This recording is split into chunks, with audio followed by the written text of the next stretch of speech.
चलिए आज अर्थशास्त्र यानी इकोनॉमिक्स के एक बहुत ही जरूरी कॉन्सेप्ट को समझते हैं। ये शब्द है मांग, या जिसे हम डिमांड कहते हैं। आखिर ये होती क्या है? तो सोचिए जरा, आपको कोई चीज पसंद आ गई, जैसे कि ये बढ़िया सा लाल सेब। तो क्या इसका मतलब है कि इकोनॉमिक्स की नज़र में आप इसकी डिमांड कर रहे हैं? शायद नहीं। देखते हैं कि एक मामूली सी इच्छा एक असली इकोनॉमिक डिमांड कैसे बनती है। तो मांग को अच्छी तरह समझने के लिए ना हमें बिल्कुल शुरुआत से, मतलब एकदम बेसिक से शुरू करना होगा। सबसे पहली चीज होती है इच्छा, यानी डिजायर। ये तो बस मन का एक ख्याल है, जैसे काश मेरे पास एक प्राइवेट जेट होता। अब देखिए, इच्छा तो कोई भी कर सकता है किसी भी चीज की, इसकी कोई सीमा नहीं है। अब कहानी थोड़ी आगे बढ़ती है और इच्छा बन जाती है जरूरत या वांट।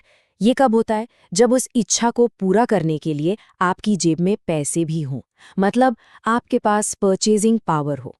और फिर आता है सबसे अहम पड़ाव, मांग यानी डिमांड। देखिए, पैसा होना ही सब कुछ नहीं है। जब आपके पास पैसा भी हो और आप उसे उस चीज पर खर्च करने के लिए तैयार भी हों, तब जाकर वो डिमांड बनती है।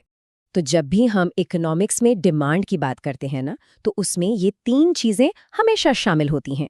उस चीज की कीमत क्या है, आप उसे कितनी मात्रा में खरीदना चाहते हैं और किस समय पर। अब जरा इस फर्क को देखिए। पहले वाक्य में कहा है अक्षय ने 2 किलो सेब खरीदे। ये जानकारी अधूरी है।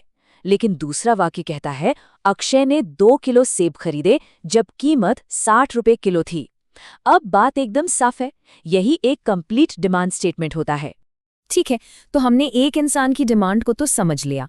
अब देखते हैं कि ये चीज एक अकेले इंसान से बढ़कर पूरे बाजार तक कैसे पहुंचती है। इसे हम कहते हैं इंडिविजुअल डिमांड या व्यक्तिगत मांग। मतलब जब अक्षय अकेले बाजार में जाकर ये सोचते हैं कि भाई इस दाम पर मुझे कितने सेब लेने हैं, तो वो उनकी व्यक्तिगत मांग है। लेकिन जाहिर सी बात है, बाजार में सिर्फ अक्षय तो सेब नहीं खरीद रहे हैं, है ना? बाजार में तो बहुत सारे खरीदार होते हैं और हर किसी की अपनी अपनी डिमांड होती है। तो हम क्या करते हैं? हम बस बाजार में मौजूद सभी लोगों की इंडिविजुअल डिमांड को एक साथ जोड़ देते हैं और बस जो टोटल आता है वही है मार्केट डिमांड या बाजार मांग। है ना? बिल्कुल आसान। चलिए इसको एक छोटे से उदाहरण से और पक्का कर लेते हैं। मान लीजिए सेब के बाजार में हमारे पास 3 खरीदार हैं। मान लीजिए सेब की कीमत है 80 रुपए प्रति किलो। इस कीमत पर अक्षय 2 किलो, रोहित 5 किलो और ऋतिक 3 किलो सेब खरीदना चाहते हैं। तो हम क्या करेंगे? बस इन तीनों को जोड़ देंगे। 2 + 5 + 3 और ये हो गया। हमारी कुल बाजार मांग निकल कर आती है 10 किलो सेब उस खास कीमत पर। तो इतनी सारी बातों का निचोड़ क्या है? वो सबसे जरूरी बात क्या है जो हमें याद रखनी है? देखिए, ये पूरा सफर ना 3 आसान स्टेप्स का है। सबसे पहले मन में एक इच्छा आती है, काश ये सेब मेरा होता। फिर जेब में उसे खरीदने के लिए पैसे होते हैं और आखिर में आप उसे उसी कीमत पर उसी वक्त खरीदने के लिए तैयार भी हो जाते हैं। बस यही डिमांड है। तो इसका सीधा साधा फॉर्मूला क्या बना? डिमांड का मतलब है डिजायर, जिसमें जुड़ी हो खरीदने की ताकत और साथ में खर्च करने की नीयत। ये तीनों मिलकर डिमांड बनाते हैं।